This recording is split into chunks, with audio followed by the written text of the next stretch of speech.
टूटी उम्मीदें। जस्सी एक छोटे शहर की लड़की थी। उसके पिता रिक्शा चलाते थे और माँ एक सरकारी स्कूल में सफाई का काम करती थी। परिवार का खर्च चलाना मुश्किल था, लेकिन जस्सी की आंखों में बड़े सपने थे। आईएएस अफसर बनने का सपना। स्कूल में पढ़ाई के लिए वो हमेशा अव्वल रहती, लेकिन एक दिन फीस न भर पाने के कारण उसे क्लास से बाहर कर दिया गया। उस दिन उसका मन टूट गया था। सहेलियों ने हंसी उड़ाई, टीचर ने नजरें फेर ली। वो घर लौटी, माँ से लिपटकर खूब रोई। माँ ने सिर सहलाते हुए कहा, बेटी, रोने से कुछ नहीं होगा। अगर उड़ना है तो पंख खुद बनाने होंगे। बस उसी दिन से जस्सी ने ठान लिया, अब कुछ करके दिखाना है। अब जस्सी का दिन सुबह 5 बजे शुरू होता।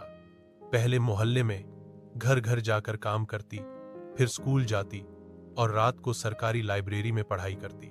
बिना ट्यूशन, बिना गाइडेंस, सिर्फ अपने हौसले के बल पर वो अपसी की तैयारी कर रही थी। मोहल्ले वाले ताने मारते, लड़की होकर अफसर बनेगी, ये तो कपड़े धोने लायक नहीं। पर जस्सी ने जवाब नहीं दिया। उसका जवाब उसकी मेहनत थी।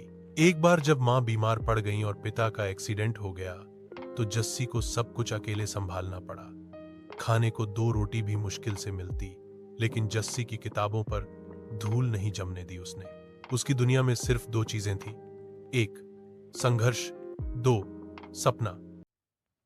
3 साल की मेहनत के बाद जब अपसी का रिजल्ट आया, तो जस्सी का नाम टॉप 50 में था। पूरे शहर में शोर मच गया।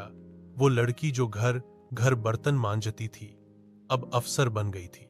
जिस स्कूल ने फीस न भर पाने पर उसे बाहर निकाला था, आज उसी स्कूल के प्रिंसिपल ने उसे मंच पर बुलाकर सम्मान दिया। मोहल्ले वाले अब उसे मिसाल बताते हैं। माँ की आंखों में गर्व के आंसू थे और पापा की आवाज कांप रही थी, मेरी बेटी अब किसी का दरवाजा नहीं खटखटाएगी, उसके लिए दरवाजे खुद खुलेंगे। और सीख।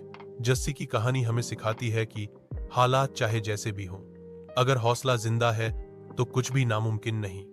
सपने उन्हीं के पूरे होते हैं जो उन्हें टूटने नहीं देते।